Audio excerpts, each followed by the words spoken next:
नमस्कार दोस्तों, कैसे हैं आप सभी लोग। मैं रितेश कुमार सिंह आप सभी लोगों का बहुत बहुत स्वागत करता हूं अपनी पूरी एडुटेरिया टीम की तरफ से। दोस्तों, जब एक बच्चा युवा रहता है, जब कोई भी व्यक्ति युवा रहता है, तो ऐसी स्थिति में उसके सामने सबसे बड़ी जो चुनौती होती है वो होता है एक नौकरी लेना। क्योंकि बिना नौकरी का जो जीवन होता है वो एक तरीके से नरकीय हो जाता है। तो अगर कोई भी व्यक्ति, युवा, बच्चा जो भी है, जो इस उम्र कैटेगराइजेशन में है या उम्र की सीमा में है, अगर नौकरी लेना चाहता है या प्रतिष्ठित नौकरी करना चाहता है बिहार सरकार के तहत, तो उसके लिए बिहार सरकार ने बीएसएससी सीजीएल का जो पोस्ट है वो जारी कर दिया है। और इसमें एक बहुत ही बेहतरीन नौकरी के साथ साथ सीट की संख्या भी ठीक ठाक निकाली गई है इस बार। तो आपके इसी सपने को पूरा करने के लिए, इसी सपने को एक नई ऊंचाई देने के लिए, उसको सही दिशा देने के लिए जो पूरी एडुटेरिया की टीम है वो आप सभी लोगों के साथ जुड़ रही है। और एडुटेरिया टीम जो है ये 25 अगस्त से इस बीएसएससी सीजीएल 4 को टारगेटेड करके अपनी बैच को शुरू कर रही है।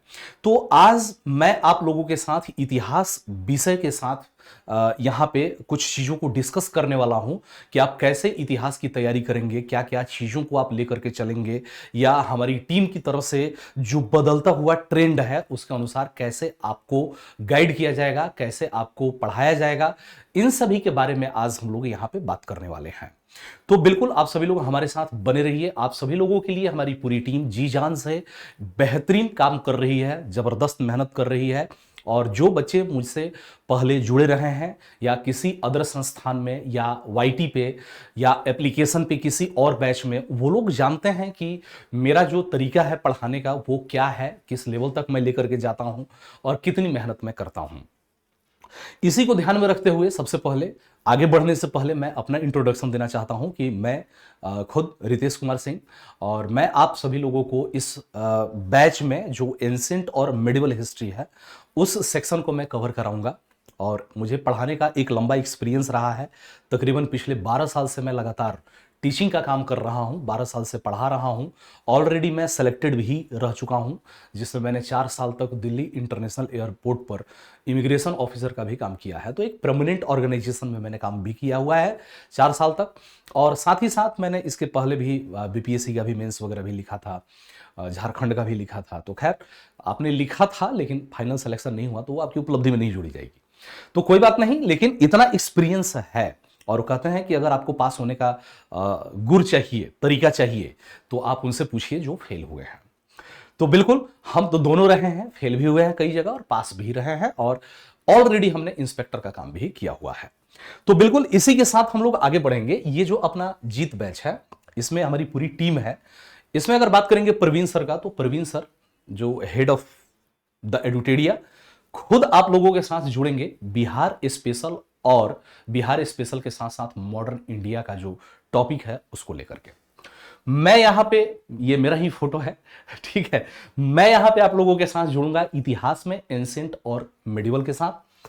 साक्षी मैम जो है ये साइंस के साथ जुड़ेंगी, जबकि अमन सर जो हैं वो ज्योग्राफी को लेकर के जुड़ेंगे।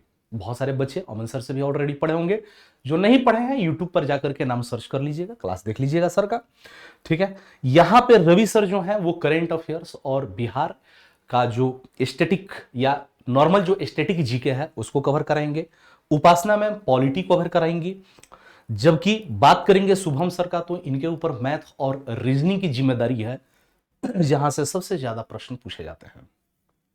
वरुण सर की बात करेंगे तो इकोनॉमिक्स और जो बिहार का जो कुछ टॉपिक है उसको कवर कराएंगे, या जो करेंट में जो चीजें हैं उसको लेकर के चलेंगे।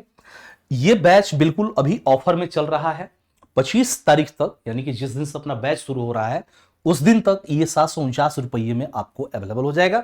25 तारीख के बाद इसकी प्राइस बढ़ जाएगी। तो till the date of 25 August you can enrol in this batch. आप इस बैच को ले सकते हैं, क्योंकि ये आपके लिए रामबाण होगा, पेनिसिया होगा, बहुत फायदेमंद रहेगा। आगे बढ़ते हैं, चीजों को देखते हैं, कैसे कैसे ट्रेंड एनालिसिस भी हम देखेंगे, क्या क्या चीजें हैं। बीएसएससी सीजीएल 4 2025 नोटिफिकेशन, बिहार कर्मचारी चयन आयोग ने चौथी स्नातक स्तरीय संयुक्त प्रतियोगिता परीक्षा 2025 के लिए विस्तृत अधिसूचना जारी कर दिया है। यानी कि इसका जो डिटेल नोटिफिकेशन है वो जारी कर दिया गया है। इस भर्ती अभियान के तहत राज्य भर के विभिन्न विभागों में विभिन्न स्नातक स्तर के पदों के लिए कुल 1481 रिक्तियां भरी जानी है। सहायक शाखा अधिकारी, योजना सहायक, कनिष्ठ सांख्यिकी सहायक, डाटा एंट्री ऑपरेटर, लेखा परीक्षक, सहकारी समितियां और अन्य सहित कुल 1481 स्नातक स्तरीय पदों पर भर्ती की जानी है। 1481 कम नहीं है, बहुत है। इसमें जो सबसे क्रीम का आपका पोस्ट है यह है सहायक प्रशाखा अधिकारी, जिसमें 1064 सीट है। इस सहायक नाम से हम लोग का यूट्यूब पे भी कुछ आने वाला है, आप लोग जुड़िएगा। योजना सहायक की बात करेंगे तो 88 सीट है, जबकि कनीय सांख्यिकी सहायक का 5 और data entry operator grade C में 1 सीट है। अंकेक्षक का 125 और अंकेक्षक सहयोग समितियां 198, यानी कि टोटल 1481। तो जो बच्चे तैयारी कर रहे हैं, जो लगातार पढ़ रहे हैं, स्टडी कर रहे हैं, उनके लिए 1481 सीट बहुत है। आपको एक ही चाहिए, आपको सिर्फ एक ही चाहिए, तो आपको सिर्फ उसी एक के लिए लड़ना है, इस बात को ध्यान रखिएगा। जब हम बात करेंगे इसकी आयु सीमा, तो जो अनारक्षित है या अनरिजर्व्ड है उनका अधिकतम उम्र 37 साल है। पिछड़ा वर्ग एवं अत्यंत जो पिछड़ा वर्ग है, पुरुष एवं महिला, उनके लिए 40 वर्ष है, जबकि अनारक्षित महिला के लिए भी 40 साल इसमें समय दिया गया है। अनुसूचित जाति, अनुसूचित जनजाति, पुरुष एवं महिला 42 वर्ष, जबकि सभी कोटियों के जो दिव्यांग हैं, ठीक है, उनकी जो उम्र है उसमें 10 वर्ष की छूट दी गई है। आगे बात करेंगे प्रारंभिक परीक्षा, तो सामान्य अध्ययन के आपको 50 प्रश्न मिलेंगे, 200 अंक के होंगे। सामान्य विज्ञान और गणित जो है ये भी 50 प्रश्न होंगे, 200 अंक के। जबकि मानसिक क्षमता और जांच, यानी कि मैथ्स और ये रीजनिंग की जब हम बात करते हैं तो 50 होंगे और ये भी 200 मार्क्स के होंगे। 2 घंटा 15 मिनट का समय मिलेगा वो गोला वोला भरने के लिए, पढ़ने के लिए 15 मिनट एक्स्ट्रा, और कुल 150 क्वेश्चन होंगे। एक क्वेश्चन 4 नंबर का होगा, यानी कि 600 मार्क्स के होंगे। 2 घंटा 15 मिनट का पेपर होगा। ये जो प्रश्न होंगे, कुल प्रश्नों की संख्या 150 होगी। प्रश्न वस्तुनिष्ठ एवं बहुविकल्पीय होंगे। प्रत्येक सही उत्तर के लिए 4 अंक दिए जाएंगे और गलत उत्तर के 1 अंक की कटौती की जाएगी, यानी कि निगेटिव मार्किंग भी इसमें लागू है। मुख्य परीक्षा में भी पैटर्न वही है, इसमें बस एक एक्स्ट्रा हिंदी आ गया है, जो कि 100 प्रश्न होंगे, 400 अंक के होंगे। इसमें भी 2 घंटा 15 मिनट मिलेगा, ठीक है, जो कि क्वालिफाइड टाइप से होगा। और फिर से मुख्य परीक्षा में जो सामान्य अध्ययन होंगे वो 50 मार्क्स के होंगे, 50 क्वेश्चन होंगे 200 मार्क्स के। सामान्य विज्ञान जो 25 क्वेश्चन होंगे 100 मार्क्स के होंगे, जो कि साक्षी मैम कवर कराएंगी। सामान्य अध्ययन में तो कई टीचर मिलकर के कवर कराएंगे। गणित और ये जो मानसिक क्षमता जांच है शुभम सर ही कवर कराएंगे। इसमें 25 गणित का और 50 मानसिक क्षमता जांच, गणित का 25 और मानसिक क्षमता जांच का 50 क्वेश्चन आएगा। और ये फिर वही आपका आ जाएगा कितना, तो 600 का ये हो जाएगा और 400 का ये है, जो कि क्वालिफाई है। 4 घंटा 30 मिनट, ठीक है, दोनों पेपर मिला लेंगे तो, और हर जो पेपर है 2 घंटा 15 मिनट का होगा। अब यहां पे देखिए, प्रश्न वस्तुनिष्ठ और बहुविकल्पीय होंगे, यानी कि अगर आप प्री की तैयारी कर रहे हैं तो उसमें आपका मेंस इंक्लूडेड है, यानी कि एक ही साथ दोनों की तैयारी हो जाएगी। प्रत्येक सही उत्तर के लिए 4 अंक दिए जाएंगे और गलत उत्तर के लिए 1 अंक की कटौती की जाएगी। हिंदी की बात कर रहे हैं, जो अहर्क होगा यानी कि क्वालिफाई नेचर का होगा, यानी जो परीक्षार्थी इसमें 30% या 30% से अधिक अंक लाएंगे उनका ही दूसरा पेपर मूल्यांकित किया जाएगा या उसको जांचा जाएगा। इसी के साथ अगर हम बात करेंगे तो ट्रेंड एनालिसिस क्या रहा है प्रीवियस ईयर के क्वेश्चन के हिसाब से, तो मैं बहुत ज्यादा हर सब्जेक्ट के ऊपर नहीं जाने वाला हूं, क्योंकि मैं इतिहास विषय का अध्यापक हूं तो अपने आप को इतिहास तक ही सीमित रखूंगा। तो बीएसएससी जो सीजीएल फर्स्ट हुआ था, इसमें 16 मार्क्स जो है, 16 मतलब कि क्वेश्चन जो है, नंबर ऑफ क्वेश्चन, ठीक है, तो 16 क्वेश्चन आए थे इतिहास के, जबकि 6 क्वेश्चन आए थे मेंस में। बीएसएससी सीजीएल 2 में अगर आप देखेंगे तो 10 क्वेश्चन प्री में आए थे और 6 क्वेश्चन आए थे मेंस में, ठीक है। और यहां पे जब आप देखेंगे तो बीएसएससी सीजीएल 3 में 10 क्वेश्चन प्री में और मेंस में 15 क्वेश्चन इतिहास के, यानी कि इस तरीके से ट्रेड एनालिसिस है, कभी भी घट सकता है, कभी भी बढ़ सकता है। और लगातार जो है हर एग्जाम समय की मांग के अनुसार अपना जो सिलेबस है उसी में क्वेश्चंस का जो लेवल है वो चेंज करते जा रहा है। तो हम लोग देखेंगे कि क्या चेंजेस है, ठीक है, और किस तरीके के नए जो क्वेश्चंस आ रहे हैं उसमें क्या परिवर्तन हो रहे हैं, और उसके हिसाब से हम लोग टारगेट करके अपनी पढ़ाई को कंप्लीट करेंगे। तो BSSC CGL PT mains history syllabus, pre और मेंस में दोनों में सिलेबस सेम है। जैसे बात करेंगे एंशिएंट हिस्ट्री का, तो इसमें प्राचीन भारतीय इतिहास के स्रोत, यानी कि आप प्राचीन भारत के इतिहास को कैसे जानते हैं, जानने का क्या तरीका है। तो इसमें मेजर तो दो ही है, आर्कियोलॉजिकल है और फिर लिटरेचर है। अब उसमें आर्कियोलॉजिकल में भी बहुत सारे हैं, जैसे इंस्क्रिप्शंस है, क्वाइंस है, पॉटरी है, यानी कि मृदभांड जिसको कहते हैं, जो रिमेनिंग्स है, जो प्राचीन रिमेन्स है, तो ये सब स्रोत हैं। और सिंधु घाटी सभ्यता के बारे में हम लोग बात करेंगे। फिर वैदिक काल हम लोग पढ़ेंगे। महाजनपद एवं मगध साम्राज्य का उदय, यहां से जैसे महाजनपद ये बहुत इंपॉर्टेंट हो जाता है। जैसे महापद्मनंद के बारे में बात करेंगे, जो कि जैन धर्म का फॉलोअर भी था, ठीक है, नंद वंश की स्थापना भी किया था। तो ये हम सब विस्तार पूर्वक पढ़ेंगे। और फिर यहां पे बौद्ध और जैन, ये भी बहुत इंपॉर्टेंट है अपने लिए। मौर्य काल को कवर करेंगे, फिर गुप्त काल को देखेंगे, जैसे समुद्रगुप्त जिसको भारत का नेपोलियन कहा जाता है।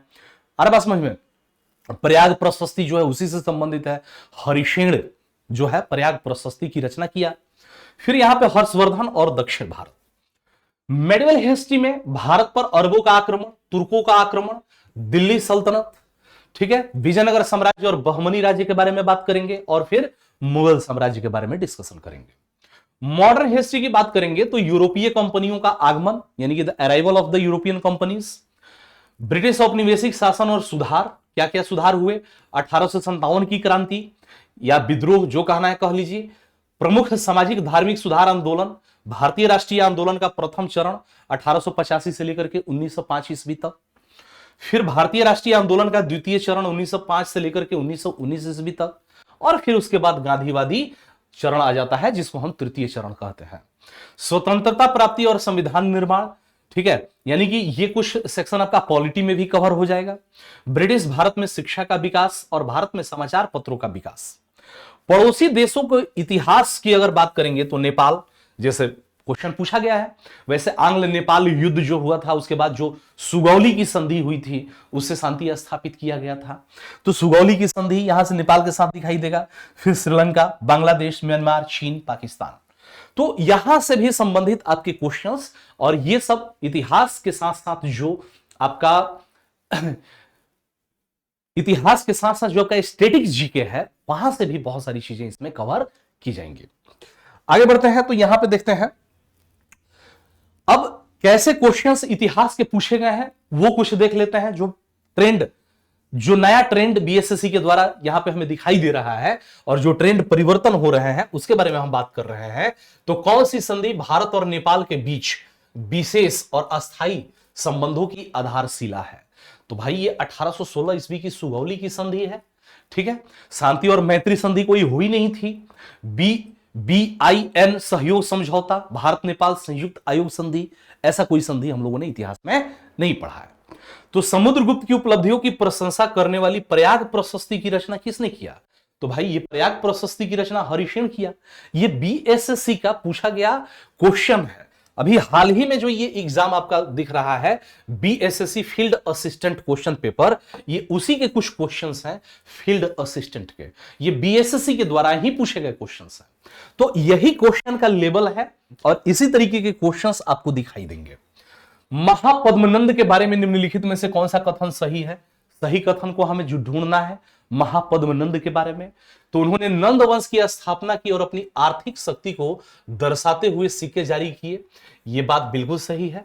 उन्होंने केवल मगध क्षेत्र पर शासन किया और उसका विस्तार नहीं किया, गलत है, किया था।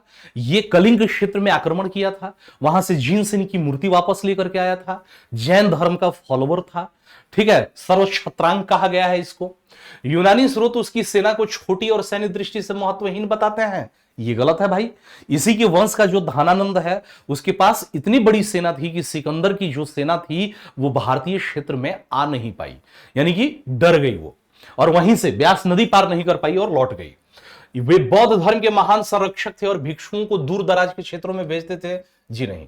महापद्मनंद बौद्ध धर्म का समर्थक नहीं है, जैन धर्म का समर्थक है। जब ये कलिंग पे आक्रमण करता है तो वहां से जीन्स इनकी मूर्ति वापस मगध में लेकर के आता है।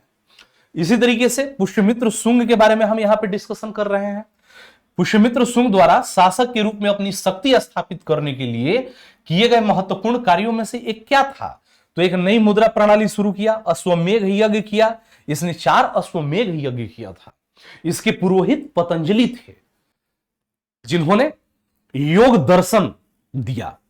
ठीक है, पाणिनि के अष्टाध्यायी पे महाभाष्य लिखा वो पतंजलि थे, और पतंजलि पुष्यमित्र शुंग के दरबारी भी थे और उनके व्यक्तिगत मित्र भी थे। ठीक है, जिन्होंने महाभाष्य की रचना की। तो ये अश्वमेघ यज्ञ इसने किया। समुद्रगुप्त के साथ संधि पर, समुद्रगुप्त का समय अलग है, इनका समय अलग है। इसने सिक्का कोई जारी किया, इसके बारे में हमें जानकारी नहीं मिलती है। विशाल बौद्ध मठ का निर्माण नहीं। बुद्धिस्ट जो लिटरेचर है वो तो कहते हैं कि पुष्यमित्र शुंग जो है बौद्धों का उत्पीड़क है। अशोक के द्वारा बनवाया गया 84,000 स्तूप को इसने तोड़वा दिया।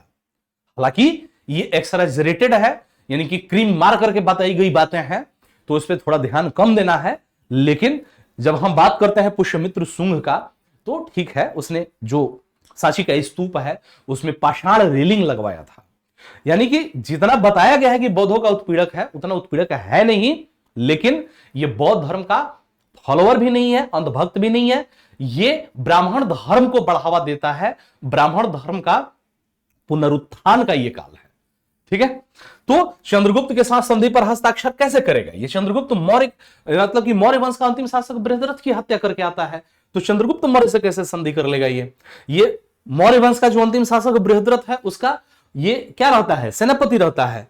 तो यहां पे इस टाइप के जो क्वेश्चंस हैं, ये आपके बीएसएससी के पूछे गए क्वेश्चंस हैं।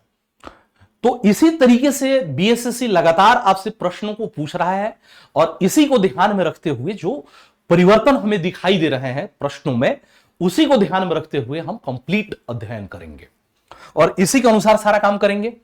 जैसा कि मैंने कहा कि इसको टारगेटेड करके अपना जीत बैच जो है वो लॉन्च हो चुका है।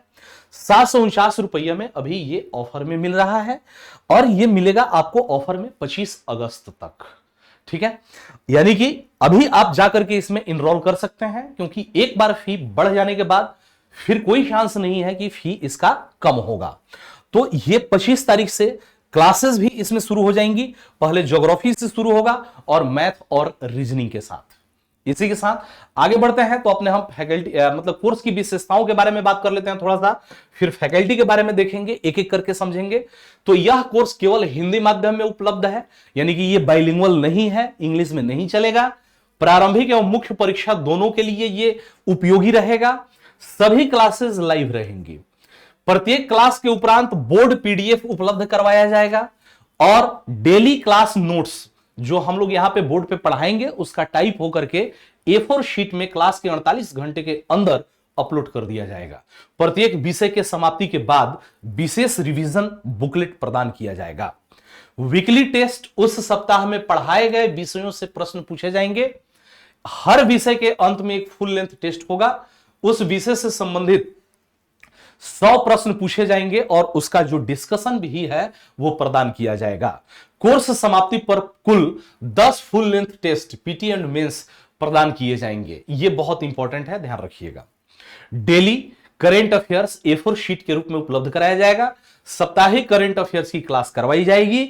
डाउट सेशन आपके सभी संदेहों के समाधान हेतु, और नोट रिकॉर्डेड लेक्चर जो है एप्लीकेशन पर उपलब्ध होंगे। और ये जो कोर्स की वैधता है वो 6 महीना होगी। यहां पे 6 महीना लिखा गया है, लेकिन जब तक आपके एग्जाम नहीं हो जाते हैं तब तक ये कोर्स वैध रहेगा, वैलिड रहेगा।